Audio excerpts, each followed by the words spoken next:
2, 1, boost ignition, and liftoff, and all systems are go. Welcome to the Lesbo and the Bean universe. Lesbo and the Bean. LaTB, LaTB, where mixed martial arts and the UFC get silly. Big silly. Buckle up and move your tray tables to their upright position.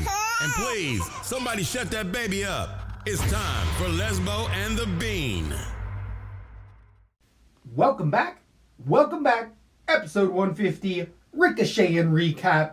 We told you to watch It's this not a pay-per-view. Ricochet and Recap. What? It's a morning after. Why? What's the difference? Pay-per-views are the morning after.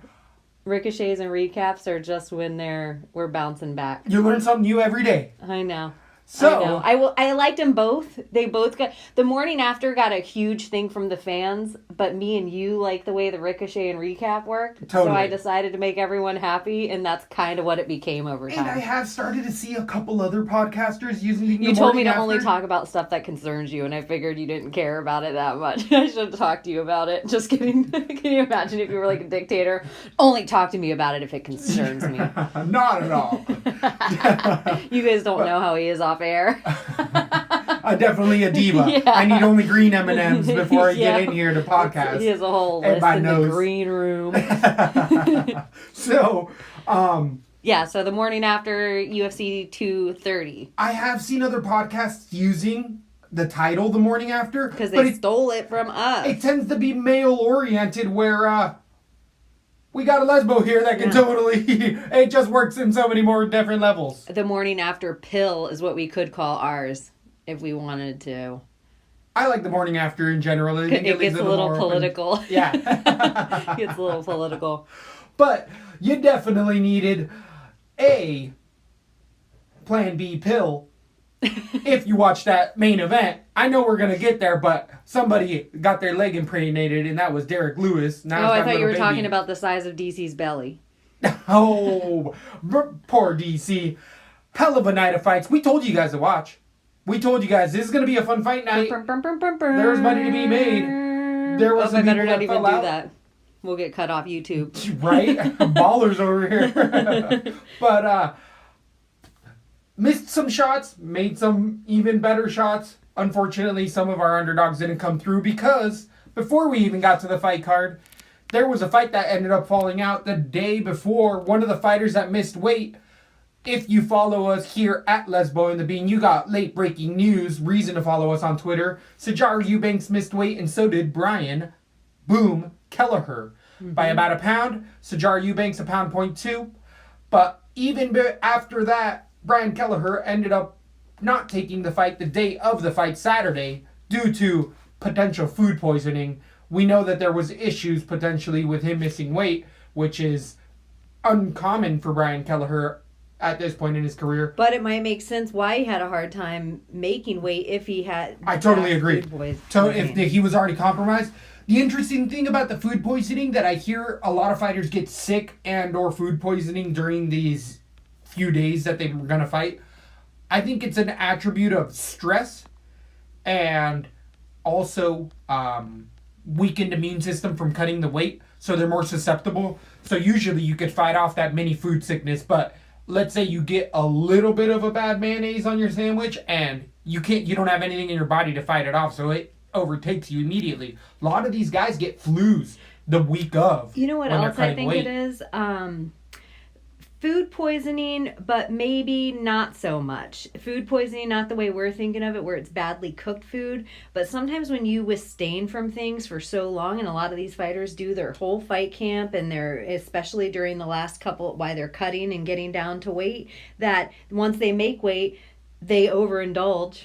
And if you overindulge in something that your body hasn't had in a while, you get the dumps. You get the dumps. The truth. The truth. All of a sudden, you're making weight with a 2 pound to spare. Damn, he's like, I would have made the weight. Interesting thing, though, with Brian Kelleher, he told a very interesting story a long time ago with Hawani about how he was due to go out to Brazil to fight and dropped off of the fight card on the flight. Then the very next month went to do it again and actually went out there and won the fight. But does that have to do with Brian Kelleher's mentality? Was he also having a panic attack as much as he was having a little bit of food poisoning via his own stories? I would say it's a possibility out there. He could be in his own head. He was ready to take a fight on the plane and decided, I can't fly, guys, and stayed home. He could be like a Rose Namajunas, Little, where it's like every like he's deep. If black you watch, cat walks across your path, sign. Brian Kelleher is deep. You hear some of those riffs he gets on Twitter. He sings all those deep R&B songs. The Curse of the Bambino kind of shit. Where exactly. Who knows? I believe in energy, so whatever you want to put, I believe in it. So, if you believe in energy and you believe in LaTB, we told you Sarge Eubanks might not make weight. And who was 100% on?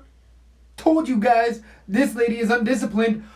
I was hoping that undisciplinedness was going to come into the fight, and it did a bit. Unfortunately, we'll get there when we break that fight down, but spot on the call with that weight. Yeah, and so, you know what I was thinking about for her? Would she do better at the 135 division anyway? She is a shit brick house. She's solid for a woman. Don't you think if she didn't have to cut the additional weight, maybe, and the 135, for all, it's getting to be a weaker division, except for the champ herself, the rest of the division is if Holly Holm isn't in there anymore. For Sarge, what doesn't make sense is how much shit she was talking about falling out that Shevchenko fight. Oh, and she did not need that. You missed weight for your championship bout, where you could have been the champ, and then your fight back, you talk a bunch of shit about not getting a bout, and you would have missed weight for the championship bout as well, girl. Like that would have, you wouldn't have been able to fight for the belt. Exactly. And you would have screwed the pay-per-view over that much more. Dana White, that much more confirmed. Like, good thing I didn't put Sarge in the main and event. Shevchenko would have been like, I believe you get there. I knew it. I knew it. Yes. I knew it. I told you she does not Everybody want to to fight me. mess with Shevchenko. Every time. They come apart at the seams. Even the champ herself came apart at the seams that she needed an additional time to get there. And Yep. I like how Cyborg's like, yeah, you're cyanitis. You have pull out. Oh, we didn't talk about that presser. And we didn't talk about Cyborg. Valentina Shevchenko have been training together the last few weeks. We've been seeing unreal training sessions. If you follow us on Twitter at Lesbo and the Bean, it's been our header. Is them. For a while. Yeah. I want to put our little logo between it, but it just doesn't need it. Yeah, sometimes perfection is perfection. So, Valentina getting some amazing training in there. Cyanitis coming and through. And Shevchenko getting some amazing training in there as well. Yeah, that's what, definitely. They're Definitely. both, I think both ladies complement each other. They both are specialty. Their specialties are in opposite things. And Shevchenko's been working out with Rose, and Rose is more, like, she's wrestling heavy, right? No, she's more of that kickboxer. She's a taekwondo artist. Really good range. She's good on the ground. She's a crafty little spider on the ground, but she definitely likes to strike. But Chris is very BJJ heavy. Oh, yeah. And then strike, oh my gosh.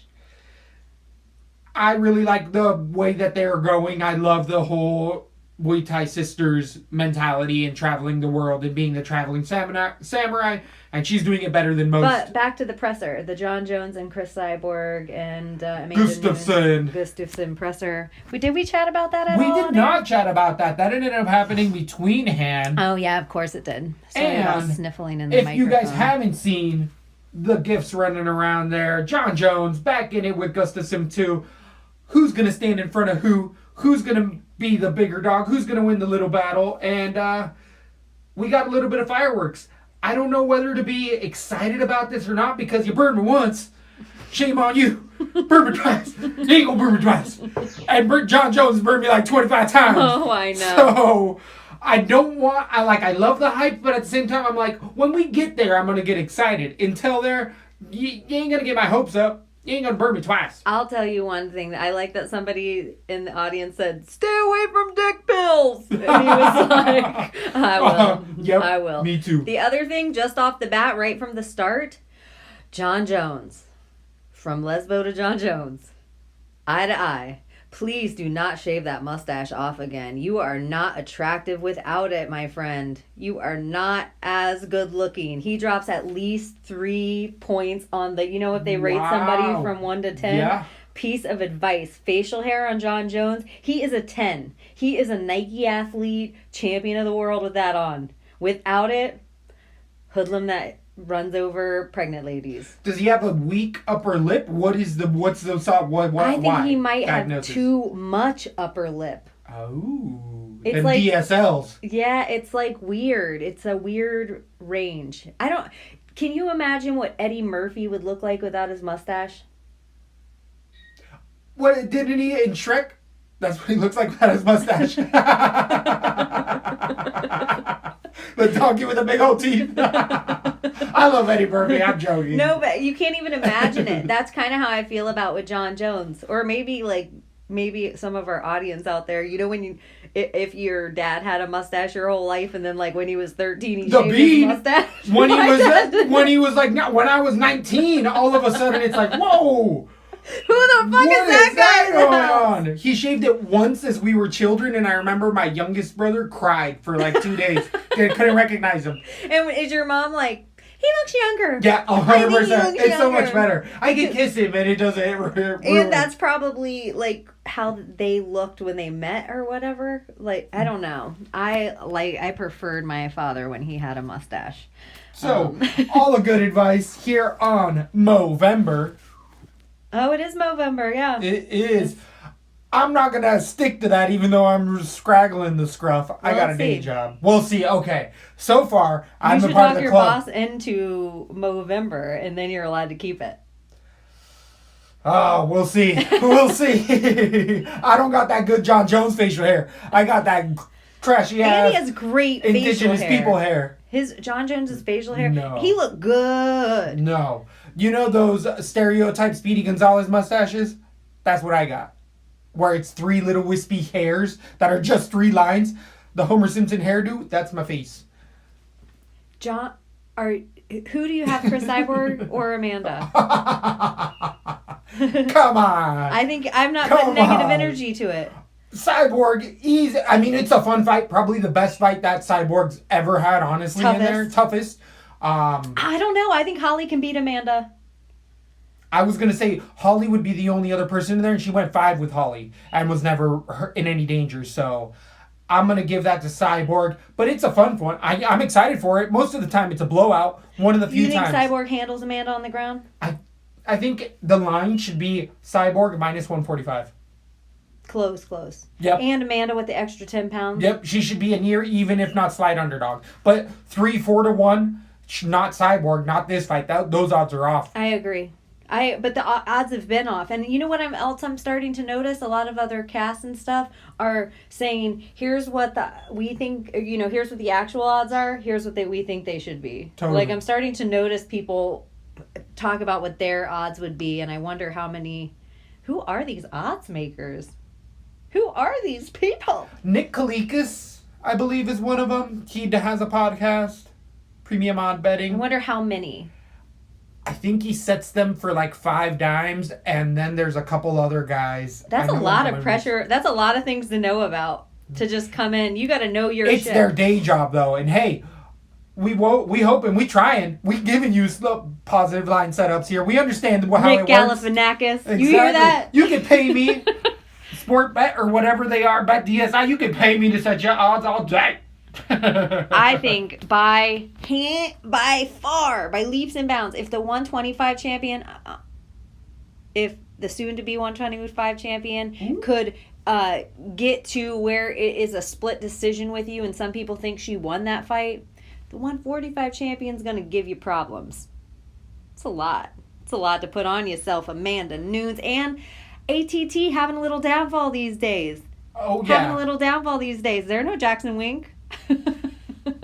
Interesting. I would actually say Jackson Wink is probably had a little lower output, little lower turn of events. They have more losing fighters, even though they're still top quality, and there's not a fight card that doesn't have ATT or Jackson Wink fighters in it. There's not a fight card. But if you look at since I jumped on the train, yeah, they've been on a winning streak. Because, I've been a hater of Jackson Wink for years. When you jump on. Just a little bit ago. That's what I was thinking. I know, they've been winning. I'm just saying. Maybe Okay. because they had a downfall. They had this parting of the ways with Cowboy. Venata was a part of that group as well, going over to the Cowboy camp, which I did not get enough info of Venata before that, for the breakdown, unfortunately. But Yeah, speaking of the breakdown. the re-breakdown, the morning after, Morning after. we had De Lima come in against Siwi Adam Wijorik in a third round decision. And Did you see how they said his name? Vezrek. It was like the Wizrek. weirdest name I couldn't even say Siwi it. himself ended up coming in short notice, and it really showed that the takedown defense isn't there for Siwi. The cardio isn't there. The striking isn't. The striking defense is just not there. The Bean here called it, said, hey, De Lima can keep this striking. I was worried about the ground, and there was plenty of times where De Lima could have backed off, kept kicking that leg, and that would have been a TKO finish in the second or third round. So, fight IQ still low for Lima. I'm going to probably bet against Lima in a lot of other fights. But same with Siwi. I haven't liked what I've seen for him for a long time. What was the total outcome about this fight for you? Something looked wrong with Siwi. I'm very interested to find out what happened, like if he broke something or in the first round. He got his leg kicked off. Yeah, and I wonder if he broke, something was from, something happened, to him. It wasn't just the leg kicks killed him and all that too. Everyone kept saying, I felt like it was biased announcing a lot that we'll talk about throughout the night, that it would have been a better card to watch with your sound off to really get an unbiased opinion of what was going on, because whatever the announcers decided to notice was the only thing that you could pay attention to. Right. And they're like, oh, why isn't Lima doing this? Why isn't Lima doing that? Because he has garbage cardio too. Yes. That's why. Yes, that's why I'm betting against him after this point. Yeah, it was like, ugh, I did not think it was a great fight. Bad cardio. Siwi wasn't checking any of those kicks as well, but that's to his low fight IQ, or low strike IQ. Yeah. And that's where he does it on the ground, but he was so exhausted by the time they got to the ground, he couldn't throw up submissions. Again, fading both. The After good this thing point. was to get the worst fight of the night out of the way. That was the good part of this fight being done, in my opinion. Was this worst fight of the night? I thought so. It's a contender. Yeah, I would agree. Still exciting, though, because it still was one of those cringe, stomach hurt type of showings where you're like, oh my God, kick the legs. When he kicked the crossbones front thighs. It wasn't the worst fight ever. It was just the worst fight of the night. Good point. So, definitely moving forward, be hesitant on either one of those guys. Then we went on to the 145ers where Shane Burgos against Kurt Hollabaugh. We said, this is a fight of the night contender. And for the short time that they stuck in the pocket in there for 2 minutes, Hollabaugh looked good as shit. Hollabaugh was throwing pistons down the middle. Burgos countering well. Burgos getting hurt with the right hand, catching a submission immediately afterwards. Armbar. First time Hollabaugh's ever been submitted. You can't say he didn't try. And I actually, even with Hollabaugh being on his second or third loss in a row now, I think he should stick around because he can beat other guys. I guarantee it if he looks like the way he did in there against Burgo in those 2 minutes. That was a firefight. Fight of the round of the year contenders in my eyes. Where if he doesn't stay, wherever he goes, he'll put on exciting fights. He'll be back a in the lot of UFC. fights to win. I believe it was an exciting enough fight that if I'm managing him, I sign him and I just get a little bit of leverage with the loss and signing his contract. Totally. I thought it was an awesome. Yeah, he put in a good showing. It was just that 101 shit, and you could tell how frustrated he was afterwards. Oh yeah. He was so pissed, and he had every right to be. Was this the one with him and his dad, where his dad was in his corner? Oh, I can't remember. I cannot remember that off the top of my head. But yeah, either way, moving No, it might have forward- been for Vola. Was it for Vola? It might have been for Vola. I believe you're right on It that. might I have been believe for it was Vola. for Vola. So, Burgos going forward, he's going to end up being very highly... He's going to be expensive in a lot of other fights. He's going to be a big favorite in a lot of other fights when he keeps putting out performances like this. But these 2 fights in a row, we've seen him hurt badly. Badly. He came back in this one. But hey, let's say someone else just backs up and keeps striking it up. What happens to Burgos there? Not trying to take anything away from it, but I'm just, got to take the full fight. And he was flat out. He was almost Chris Weidman in there. He wasn't that bad, but it was close. Yeah, you're right. He was hurt bad. He was almost Chris Weidman. But could you, instead of taking away from Burgos, could you give credit to Hollabaugh and the wherewithal of Burgos getting hurt so badly and then still having the patience and to calm down, get it together, pull off a nice submission? Agreed. I like both guys. I like both guys. I agree. I don't think there's a loser in this fight. I don't count either out. And going back to the first fight, I'm done with both those guys as well. That's what I'm saying. I'm done with Seaweed. You gotta fade both of them. I'm done with Seaweed. Point on. This is just, it's so... But it's the But it's heavyweight. I was about to say, but it's a heavyweight. So, you could be freaking... Oh, we'll get there. You could be Cannoneer in the heavyweight division. Well, freaking unreal. Unreal. Then we go... How dare you. To the 155ers. Matt Frevola against Lando Venata. Fight of the year potential in this fight. I mean, if you want a back and forth battle... The Bean here on Venata saying that this was going to be way closer than it was because Kelleher fell out. I had to switch a couple of my cards out because I had Brian on too many. I replaced him with Frevola. Frevola saved himself by the skin of his teeth. That guy was all sorts of almost knocked out. Came back, had highlights of his own in there, but Lando Venata is a Josh Thompson, Bobby Green type of a fighter to me. He fights to the potential of his opponent and will always be in a split Here's a draw perfect decision. segue. Would you kind of say he's kind of like a cowboy type fighter? No, I'd say Cowboy pulls the trigger just a bit more. And Wow. he's with Cowboy now at BMF Ranch, Lando Venata. What I think happens is he will always just be like, oh, you want to fight that style? Okay, I'll fight that. And then he'll keep at pace with you instead of doing what he needs to. Very hittable is Lando Venata.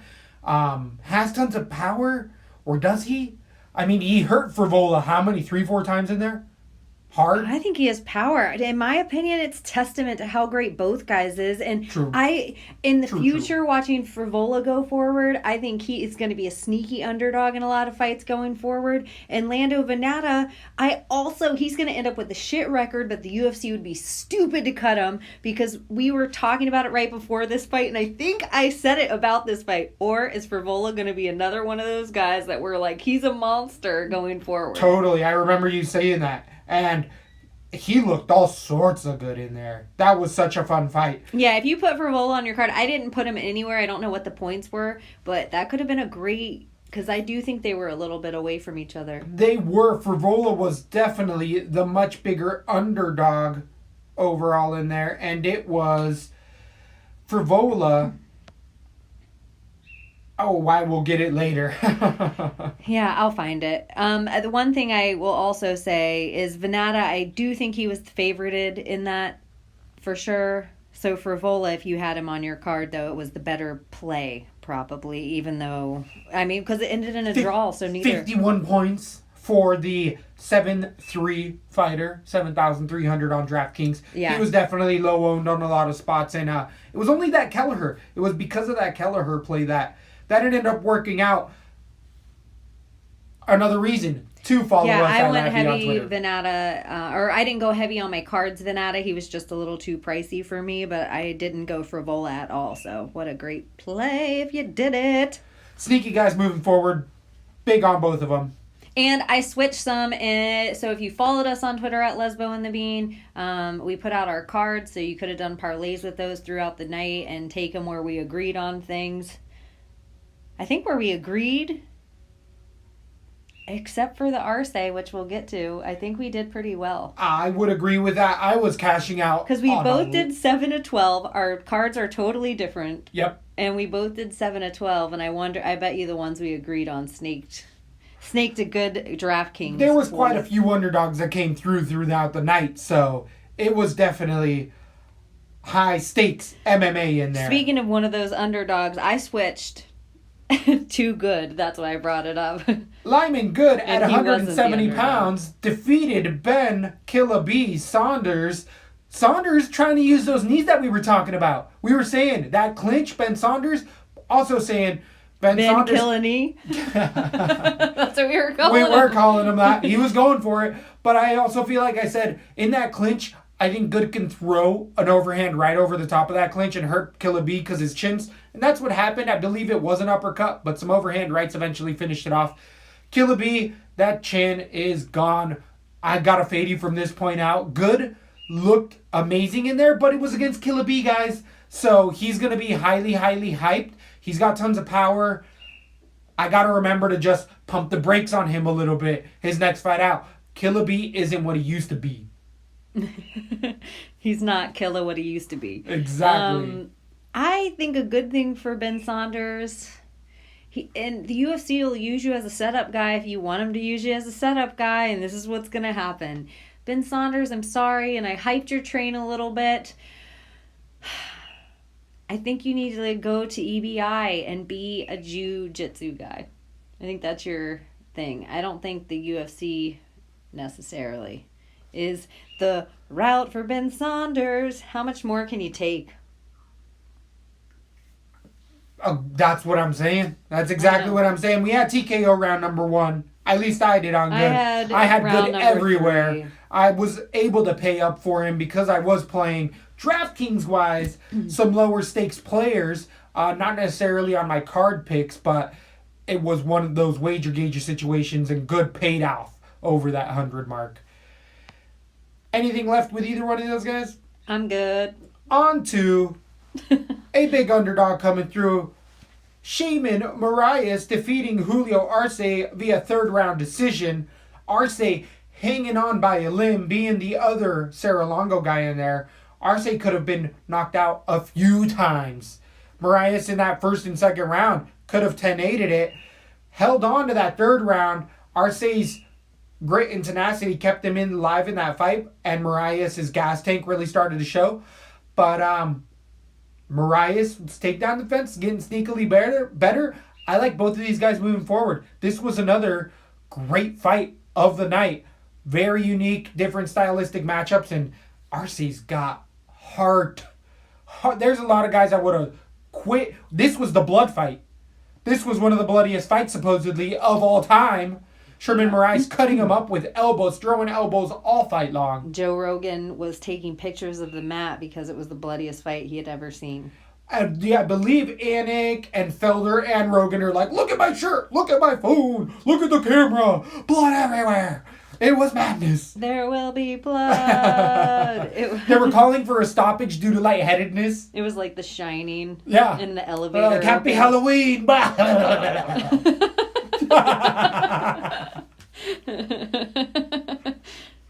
True.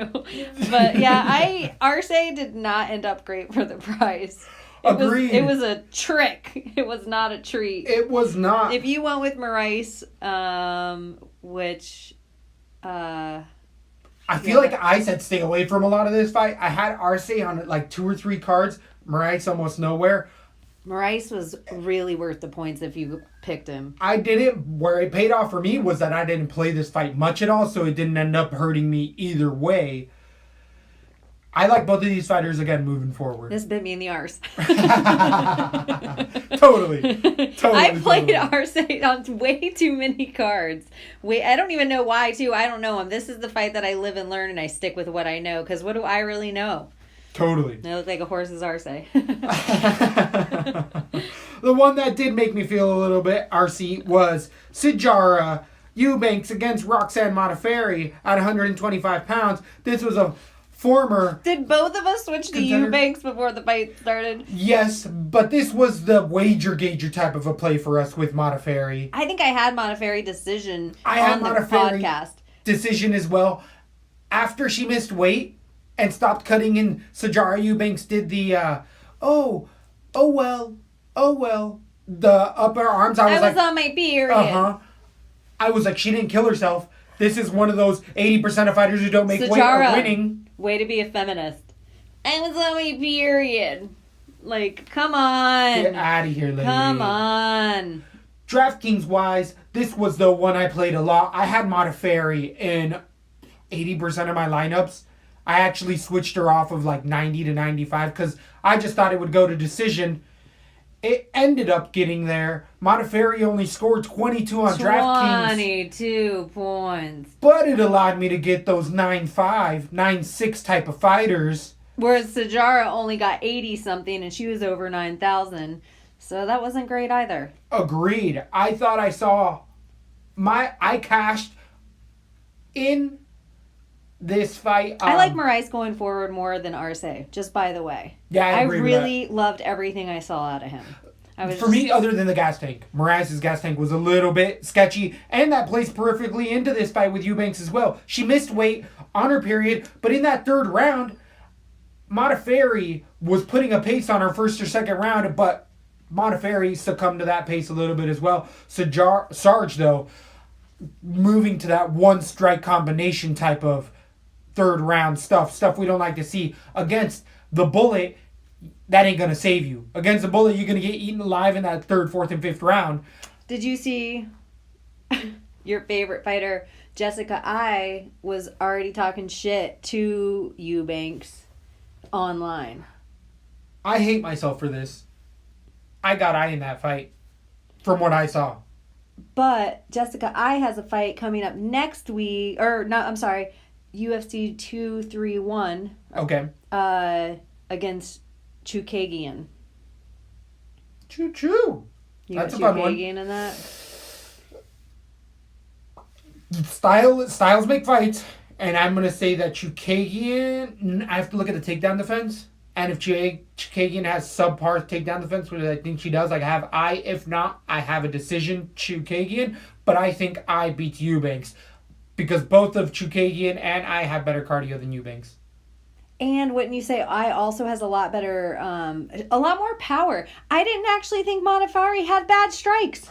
I was a little more, I thought it touched my heart a little bit because I thought Roxanne actually looked better than she did in their first fight. I agree with that, and I was expecting that as well, because if there's anything, as we were saying, Modafferi's fight IQ, she's a nerd. So she doesn't come in with the physical stuff. She gets a game plan together. She kept the pace on her. Unfortunately for Modafferi, she ate a bunch of big shots. It did weaken her gas tank, and she just couldn't also pull the trigger in that third round. Roxanne Modafferi, the other funny thing about her is she seems to have a big fan base. Huge. Did you notice? Yes. But it's the nerds in Comic-Con, Dragon Con people, all the cosplay. She's huge in the cosplay world, on all the video games and stuff world. That's really cute. Do you think that they people get her and believe she's really being authentic? And that's the biggest thing. It doesn't matter if it's what it is, if you're a prick or a good person or a peaceful warrior or a happy warrior or whatever, it just has to be authentic. She's genuine. I would agree with that, and it's so genuine that she touches everybody your heart. knows. Well, athletically, she's not a fighter that you're like, oh, No. she can bench press, oh, she can squat. She doesn't do it. She has very herky-jerky striking, and she uses her will. I think she has the best up strategy kicks that it in the takes. game. That's the only thing I saw her do that was really in this fight. Put her in danger. Yeah, where I was like, damn, that was a good up kick. Anyways. So, I still forward, like her. I want to see her going forward in the 125. I'm wondering if Sajara would be better at 135. I'd agree with that. I'm going to be hesitant due to this habitual weight missing. She hasn't made weight 2 fights in a row. High-level supposed fights as well on contract. So, Modafferi, I've always tried to fade her. I like that will in that heart. She's a little long in the tooth now for the sport. Eubanks, she's one of those Oliveira type of fighters. She's one of these people that I think against a tough opponent, she breaks in there, and it's not easier fights for her coming down the way. Especially with weight cutting issues, there's just a lot of red flags. No, I even think I was picturing if Jessica I or if Chukagian win, either one.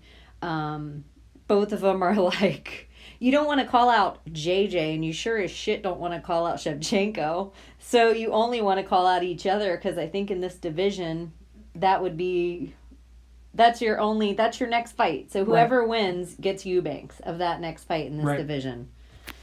We'll see Eubanks going forward. She's got to take this shit seriously, but this is my hopes for her. She actually made a little chunk of money on this fight that she gets to whatever needs to flip for it to be full time for her. Maybe get the meals she needs, maybe get the trainer she needs, like all that next level expense. Maybe that happens. Chunk of money. She gives up 20 to 30% to Modafferi, and she also is on the undercard. Like, she lost. But this was a short notice fight for both women for all intents and purposes. True. And it was in an MSG, New York City, a lot of eyes on him unexpectedly. Maybe let's say they both pocket 30 grand unexpectedly quick at the end of the year. That might not be a really bad thing, but it also tells me, and it's questionable, the UFC has to offer every fighter a certain amount of fights every year to be able to keep their contract. Are they rushing these women in because they liked them enough to want to keep their contracts before the end of the year? And it could be why they offered her the Shevchenko fight too. Maybe they're tying in. I think they were just looking for a fight. I think they were just looking for a fight more than anything. Looking for a fight. We should fucking market that. No, I'm just kidding. On to 145 pounds, we had Jordan Rinaldi, big underdog, coming in against Jason Knight in a three-round decision. Jason Knight on a 4-fight losing streak. Really couldn't get much going because the takedowns were there for Rinaldi. I believe you talked me into purchasing Rinaldi on a few of my DraftKings cards. And he worked out. I do believe it was that Kelleher also falling out. I switched between... as I was saying earlier, Rinaldi and... who was the other guy? It wasn't Moraes. Frivola. Those are the guys that I switched to more. Rinaldi looked great in there. Jason Knight's crafty on the ground, using a lot of that mission control. Not necessarily tent planet stuff, but very crafty off of his back. He got shut down everywhere. I think Florida Jiu-Jitsu might be garbage. Ooh! That Killaby, that Jason Knight went to, it sounds like he was fighting out of Mississippi, or is that where he's from now, or did he move there to go to camps? The other thing, at one point, Jason in the corner says to his corner, I think it was between the second round, he's really good on the ground, and his corner's like, you're really good on the ground too, but let's try to stay standing. Like, geez. Yep. I don't want to get high on Rinaldi, and I don't want to be a Knight hater. I don't love Jason Knight. I think he just is... He gets way too emotional in there, and then he just doesn't think, keeps going forward, takes too many to give one. I don't love Jason Knight going forward in this division at all. I would like to see him maybe go up 10 pounds and see what we get out of him then, but I just think he's too emotional. He needs... there's another fighter, Lando Venata. He's working with a sports psychiatrist. I think that Jason Knight needs that. Would benefit from that potentially.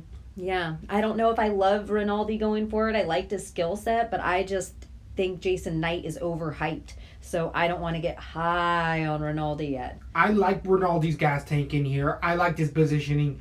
First time he's went down to 145 pounds, made it well, looked humongous in there.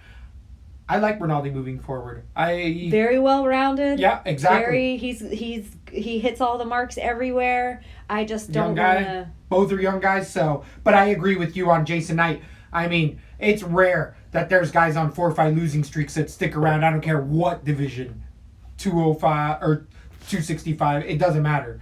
So with that being said, Jason Knight always makes for an exciting fight. So if he were up for a contract decision and I was the UFC and had to make the decision, I'd keep Jason Knight on my roster. I would agree with that.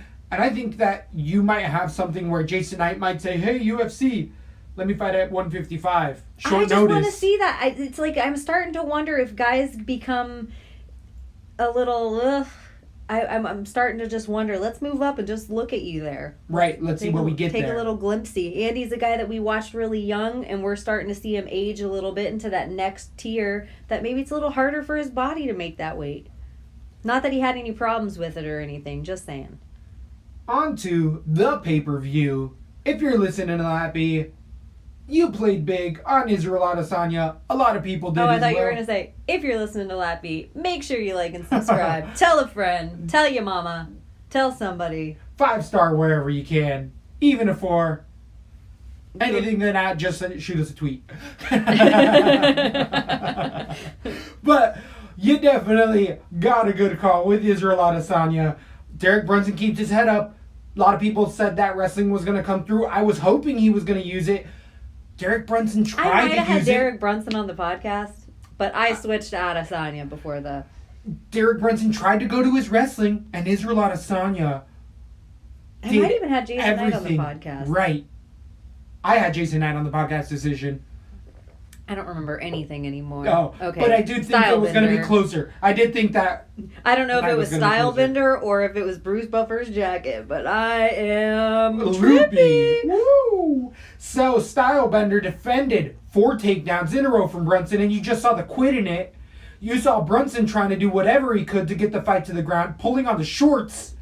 Stylebender actually saying, "You did it twice! You did it twice!"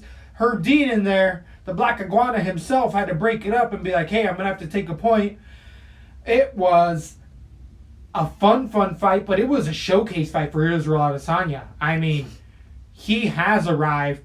Tavares, that was a decision fight. That was a tough fight. I thought it was stylistically set up for Brunson to lose because he is the one who runs forward against a really, really good striker. But Brunson wasn't even running that forward. It was just, you got outclassed in there. He looked like a ragdoll. Adesanya's fight IQ was so high level, he never jumped on Brunson. Every time he hurt him, he stepped back. He finally landed that knee after the 4th, 5th takedown in a row. Landed that knee, which started the end, and Adesanya landed a good 15 extra shots, just knocking him down, letting him get up. And Herb Dean in there, this was one of those that, for me, could have been called way earlier. My DK liked it that it wasn't, because, again, it gave me 16 more shots that didn't need to be there. But 126 on DraftKings, I had Adesanya on 90% of my cards. I took him off 2 just in case Brunson landed that right. And I did put Brunson on 1, same with Derek Lewis. My throwaway card, my just-in-case card. So Derek Brunson, for the first time in a long time, everyone in America, and so we're guessing his camp's telling him the same thing, everyone in the world is saying, just use your wrestling. Just use your wrestling. And we saw that. We saw a Derek Brunson go in there and strictly use his wrestling, and it didn't matter. Yep. It didn't matter. So it says to me, Derek Brunson...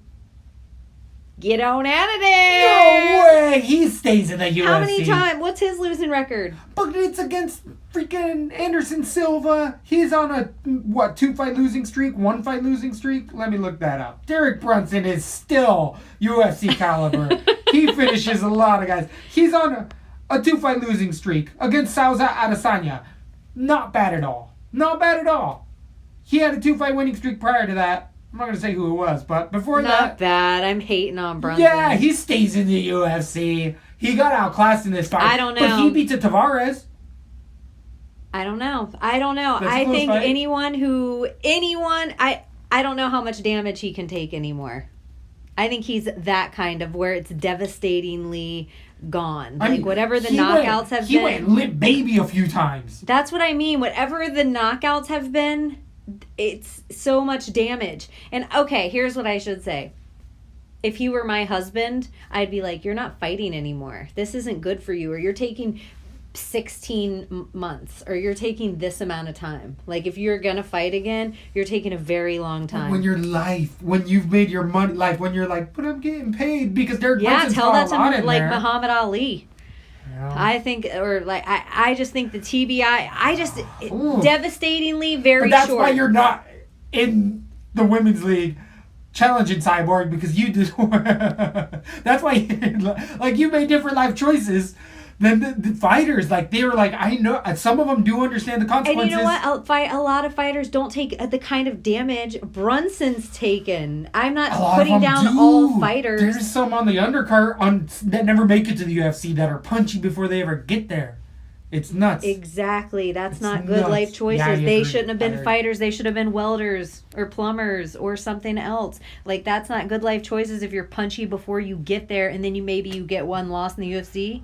That ain't good life choices. I agree. Speaking of not good life choices, taking it away from But the card a little A bit. good life choice? Adesanya, is he the real deal? Is he the real deal? Or, back to what I'm saying, or is Brunson just Low level. punchy? I just mean, it's his glass jaw. We were talking about somebody earlier on the fight card tonight that is amazing, but they just are Ben glass Saunders. jaws. Ben Saunders, great guy. He just can't. It's Yep. some of the He guys. has everything he needs, all the Once it tools, but a chin. shatters, it never gets back together anymore, and that's where I just feel Brunson's at.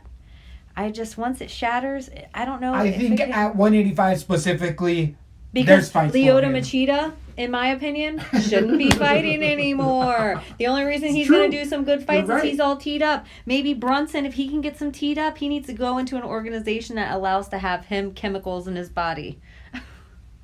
But Adesanya, I'm nervous still. Everybody else is super high on him. They're calling him Jon Jones and Conor McGregor had a baby. Jon No Jones and way. Conor McGregor No had a baby. way. You And didn't he has feel his like own- Dana White was like, have you? Oh, I yeah, love this he kid. was. Yes, he was. I love this He kid. jizzed his pants at the press conference about Yeah. Israel Adesanya. For sure.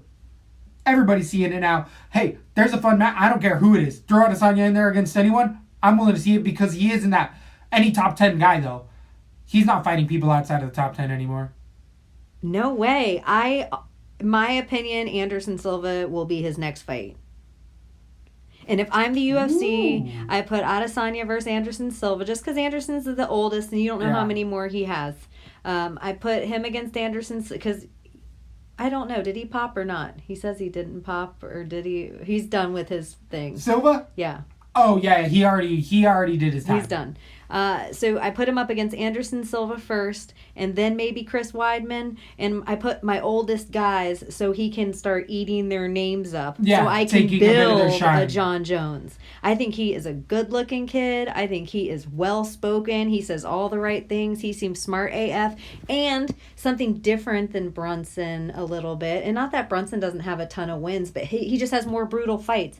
Yep. So far with Israel Adesanya, if you watch him, he isn't taking a ton of damage. Agreed. He's not Very getting- defensively sound. Yeah, he's not in these Lando Venata brawls. But even so with Lando Venata brawls, Lando Venata's brain and Derek Brunson's brain, even though they're in different weight classes, thinking the amount of force they're taking Blunt differently. force trauma. Yes. Totally. Good point. Good point. That 185 is where it gets like you're watching just two dump trucks run into each other. That's where it gets They're next. at 170. T-Wood. I think that's scary, but the 185 is where most of Everybody the has 180 power. fighters could Yeah. all fight in the heavyweight. Yeah. Cannoneer. Yeah. Exactly. Yeah. Exactly. Just an out of shape freaking 185er with tons of power. So I totally agree. We love what we're seeing here. I think Brunson fast fights left. You don't. There's money to be made. You're listening in for Where's all Brunson the right go reasons. from here? I think he fights any of these older guys without bigger names. He already beat the Ed Hermans, but there's other 85ers that can they still use Brunson off a stepping stone. Has Brunson fought like who's the first fight that Elias Thurdo is fight? He's the first fight I think on 131. He's fighting somebody. I can't think of it off the top of my head right now. Yeah, I'll have to look it up. But So yeah. it's a fun one. Talking about brain damage at 185 pounds, Carl Robertson defeating Jack Marshman in a third round decision. Jack Marshman is a Michael Bisping. Jack Marshmallow Man. Yeah, Marshmallow is right. What is he doing at this weight class? He is made of Gumby, like marshmallow and fluff, because he took humongous shots, kept walking forward, tough as nails, Marshman. He's not making any climb for the belt, and I don't think Robertson is either. He is a physical specimen in there, but there's holes in Robertson's game. Again, the commentators saying his foot's hurt. You're a soothsayer. Freaking, who's his face? The Ginger Ninja. Freaking Irish Dragon. Paul Felder is like, oh, his foot. Then Joe Rogan and Anik are like, his foot's hurt. And then in the commentary, he's like, oh yeah, my right knee is busted. So you were looking at the wrong leg the entire time. Just interesting. I don't know if Robertson is necessarily UFC material. So with that, the fight doesn't look so good. Do you think good Robertson could beat Brunson? I got Brunson in that fight. Do you think, do you have Brunson against Marshman? Yes, easy. Well, there's 2 fights that you... That's what I'm saying. You just proved your point. There it is. You're welcome. Thank you for setting it up. There it is. Hey. But where do you... I'm not wrong, I'm wrong. I'm not confident in Robertson moving forward just because I'm not that high on Marshman as well. Marshman just shows us that he's a good punching bag in there. I think Marshman has no business being at 185, and I think you said it while we were watching the fight. He can move down to 155. You were like, what is he doing? Because there was another fighter we talk about tonight that he walks around at 185, and you said he cuts to 145. Rinaldi just made his first weigh-in at 145, fought at 55 his whole career, and is just like, oh, my nutrition. I walk around at like 185, Joe Rogan in his post-fight. And like you're telling Joe Rogan, I walk around at 185, and his body, I'm guarantee you, doesn't look like Marshman's. Yeah, right. When he's at 185. I feel like Marshman has some fat to get rid of. Anyway. So. I don't want to pick apart his body, but good griefy. It looked like the exact same as Cannonier's body. And that's where we don't have to go too much more forward with Robertson and Marshman, right? No. On to Jared Cannonier defeating David Branch, TKO round number 2. Cannonier started out of the Alaska scene, working TSA at heavyweight, part-time, being a fighter, came into the UFC part-time, moved to the MMA lab, moved down to 205, had some split decision win and losses in there, but he came in against Glover Teixeira when he was still top 5 fighter. Not anymore, but back then, that was the only competition for Jon Jones. So, Cannonier at the MMA lab, full-time fighter now, full-time nutritionist. An imposter was in there. Give me 2 pictures side by side and they do not look like the same person at all. Cannonier is 185 pounds shredded. He came in 2 pounds underweight for 185 pounds. On short notice, 2 weeks. Two weeks, he Cannonier. made the weight easy. 2 pounds under. Because he said, I'm taking this for reals and I got my nutrition, but the MMA lab is a scene that is coming up with fighters, getting them optimally. I believe Rinaldi might be at the MMA lab as well. I could be wrong on that. When you were looking at his body on the scale, I did not see Cannonier at weigh-ins. Like, I don't remember even paying attention. I saw him walk away on thought he was a 45er. The official weigh-ins. But I was wondering, could he make 170? I don't know. Just because it's unreal. I guess Yancy Medeiros did it. He went from heavyweight down to 155. Yancy Medeiros did that. But Yancy looked skilly, gangly. You wouldn't think of it, but he was just a Hawaiian bra who got in shape and decided to hang out with the Diaz brothers, went vegan for a couple years, and then finally got back to meat after he lost all the weight. I can't believe Jared Cannonier was the same. I think you're so right on it. Hair, he had like tight little fro, sexy little body, but that is exactly what I'm saying about Marshman. Marshman looks like that's what he'd look like. Latby conspiracy. Jared Cannonier, the real Cannonier's in witness protection. That's actually undercover cop for the Golden Snitch. They're trying to find the USADA dopers. They're like, oh yeah, it's Jared Cannonier, 185. It's an undercover mob guy that's hiding out after the Whitey Bulger murder. But that's a different podcast. Definitely a different podcast. Okay. I was saying, like, I think David Branch is one of the most underrated fighters in the UFC, blah, blah, blah. Do you think he's still underrated? Or, like, is everyone going to blow up Cannonier and maybe David Branch is done?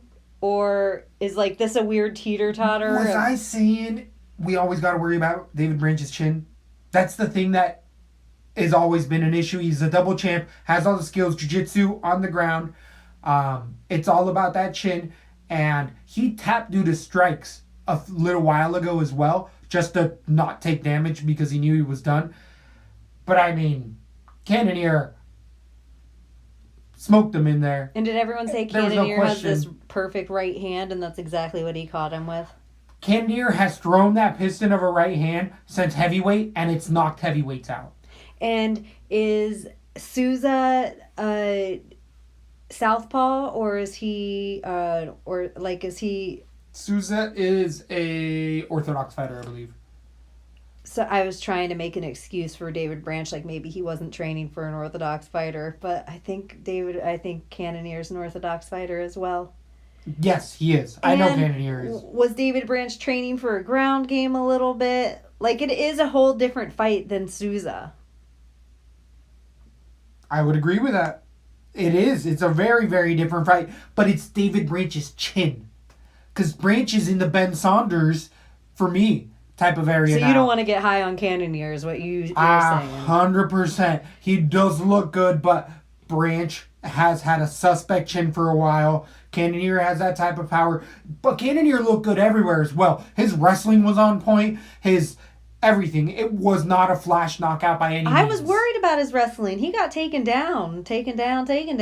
But I thought he still was against David Branch, who is a Gracie black belt for a long time. Branch should have done a lot more than he did on the Terry ground. Cannonier looked good everywhere. That was a little nerve-wracking. It was a little nerve-wracking. Weird. So, where do we go with Branch? I think Ben Saunders type of any big puncher other than Thiago Silva. Branch is suspect in against. Cannonier, I'm hesitant, but I like what I saw from him.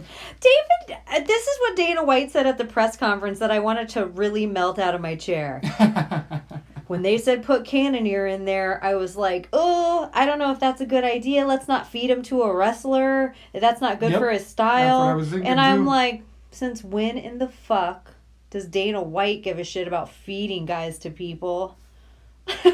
True. Seriously. Good point. Like, oh, Cannonier's the career you're trying to protect? Give me a friggin' break. That was a weird thing that I heard him say at the post-fight presser. Interesting. Staying in the 185-pound division a bit, off topic, a little on the dark side with all this TBI. I don't know why it crossed my mind when we were talking about it a second ago. Did you happen to watch that unfortunate footage of Stephan Bonner being hogtied by the civilians and then arrested by the state trooper for his third DUI? TBI, bad choices, short-term impulse control. 1:20 p.m., Stephan Bonner was stopped by a caravan of motorists who recklessly saw him driving down the road. I saw his mugshot, though, and Oh, he got poor them guy. crazy ass. He got He got that CE. I don't know about too much. I'm not a scientist or a doctor about the CTE, but I know about that CE. Them crazy ass. It's a good point. Unfortunately for him, he's been in some of the most brutal fights of all time. That's some of his career for being on the losing end. Is it before my time? It is. Okay. It is Forrest Griffin, Stephan Bonner. Yeah, I don't know. I never knew. UFC I never one watched or when Tough Forrest one. Griffin was good. Oh yeah, I never watched Forrest Griffin. I don't know if he was necessarily good because he is always the loser of the biggest fights. Like he always was the one who got finished in the big fights. He's always second fiddle, unfortunately for him. Popped one of the first guys that popped back in the day. Then we go to the co-main event where we had a crocodile, Jacquier himself, get a full meal in there. People had it 1-1 going into the third round. The Bean himself had Souza in there losing both rounds. I had Weidman winning this via decision, and the alligator snapped up another victim in the third round. I think you're right by saying Weidman was winning going into the moment that he was, because I did have Souza winning a round, but I had Chris Weidman, if that third round, Weidman was winning that round up until that moment. So that would have been giving him 2 rounds to 1. Right. So I think kind of both sides are right. Souza did have a round, but I still felt like Chris Weidman was about to take that fight. So, actually, what worked out for me on DraftKings, I don't know if I really went on this hard on the podcast, but Souza, value-wise, was a guy that I also leaned on. Weidman was the slight favorite there, and he was a bit higher, where Souza, 7,000, always has that submission ability, and I thought maybe on the ground, that's where Souza was going to go out. By no means whatsoever did I believe Souza was going to come out with the head movement and punch combinations he was. Because if anything, I was saying Souza gets the 1 and 2 punch combinations in the third round. His gas tank, amazing this fight. he broke his nose in the first round? Weidman was throwing that beautiful jab. It was landing a lot less than it usually does because Jacques Ayer's head movement was so on point. So on point. Ducking and moving in that third round. I mean, 7-punch combination set up that 3-punch combination that finally flattened Chris Weidman. How do you think Miragliotta did in this one? Did you think you wanted to see a dead man in there? Do you think it was an early stoppage? I was okay with it, even though I had Weidman decision in this fight. I felt like it should have been stopped. Totally. If Jacare has enough time to make eye contact with you, point to the guy on the ground, tap you on the shoulder and say, come on. Tap to the guy on the ground and be like, you can't make me hit him anymore. And you say, keep hitting him. If all that happened and Chris Weidman hasn't taken him down, looked up, punched back, he obviously has no fucking clue where he is. It was for when people keep saying, oh, that's a knockout of the night or a knockout of the year or a knockout. That was like a knockout of all time. That knockout was, I thought Chris Weidman broke his neck when he fell against the ring. I had to watch it that was insane. Flush on the temple, forehead. Chris Weidman has some of the most brutal knockouts in UFC. Joel Romero, that knee. Oh. Woo! I mean, I guess Brunson could have more fights because I want to see Chris Weidman fight again. Is this a fight of the year contender as well? Because Sorry a lot for of people hating Brunson. Everyone, please don't send me any hate mail. Also a fight, definitely. But is this a fight of the night contender for fight of the year as well? Because for me, it had everything you needed in an upset victory where close fight. I had Weidman winning both of those rounds, but it was 10-9 rounds. Jacare was in that fight. I'm not saying I thought Jacare had to finish in the third round, and he did, but that just makes it for that type of a fight. It was fantastic. Oh, it was a great fight. I ended up switching, if you follow us at Lesbo and the Bean everywhere, to Souza KO round 3. Wow. Great It pick. was one of the...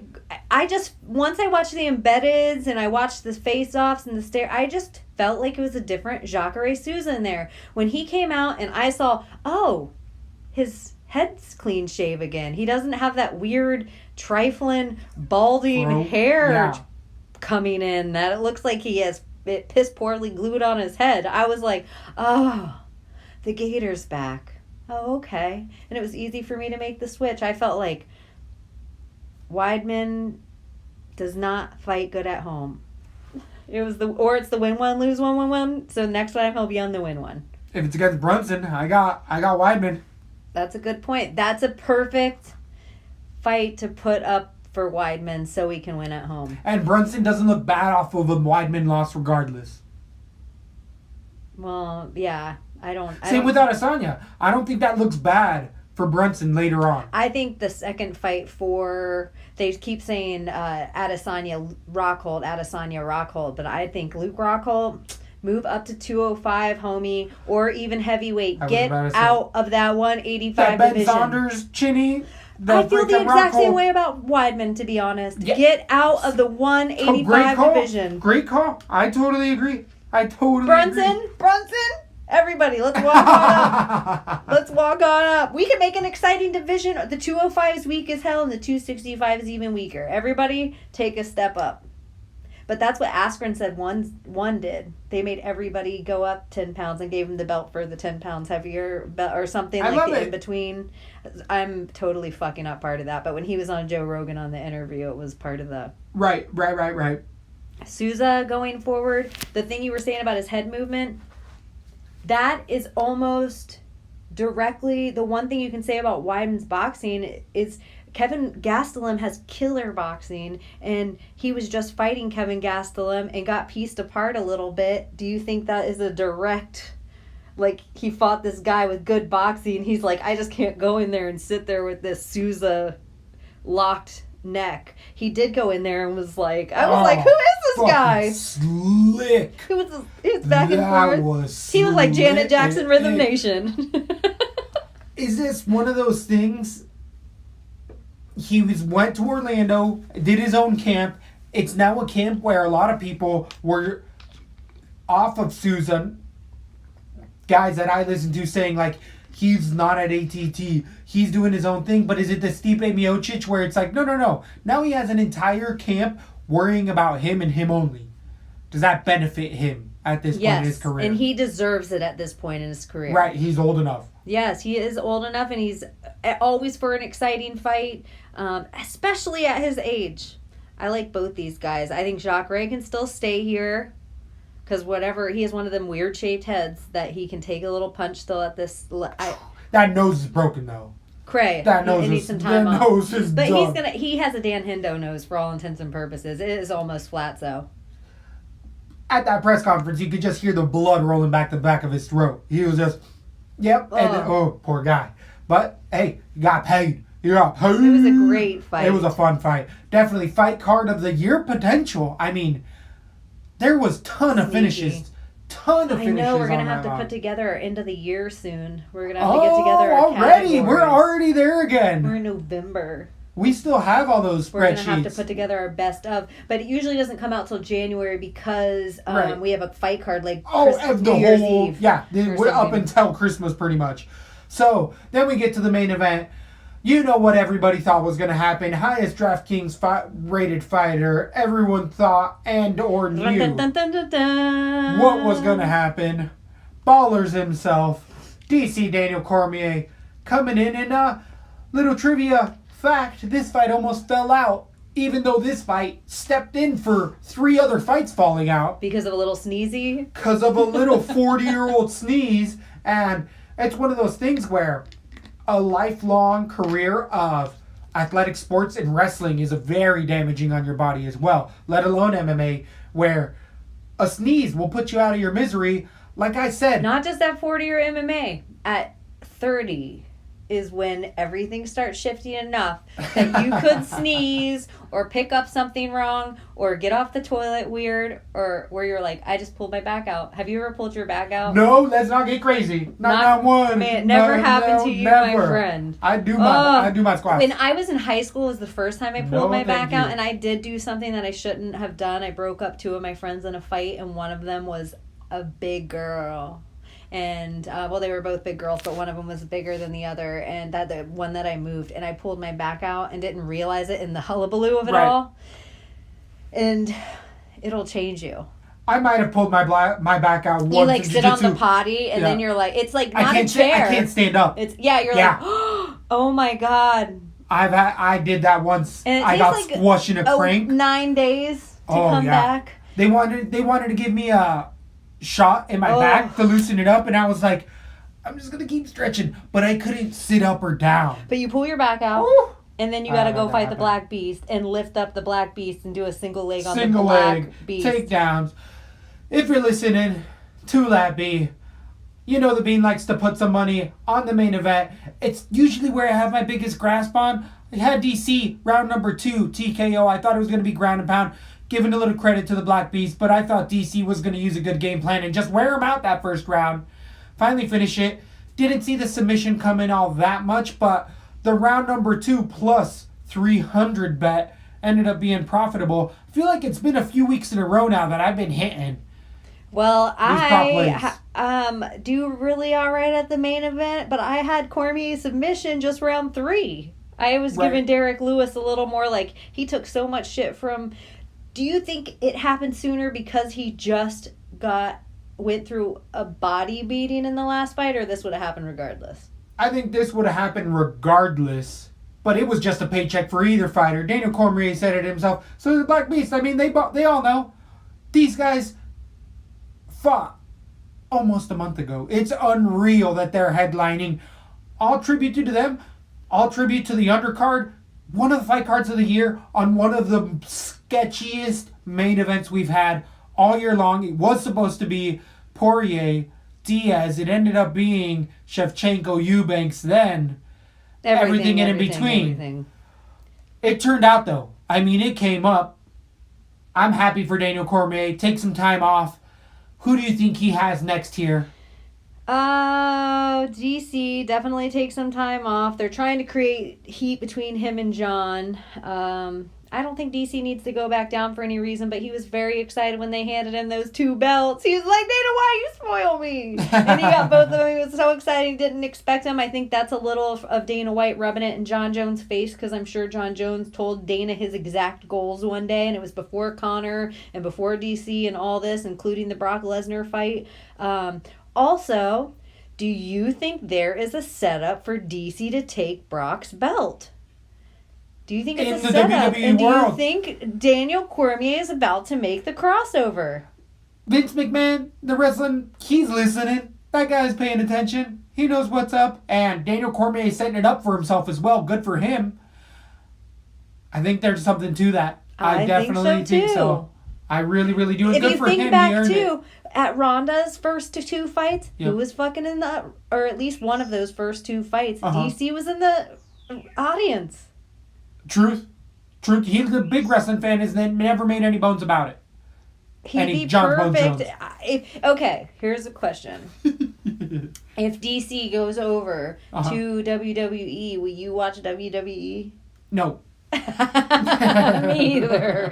But I love it for him. Good for him. I'm so glad DC. Everybody's loving DC, and that makes me happy. And whatever, both guys got paid. DC's greedy hand didn't get him in trouble. Good thing. Definitely.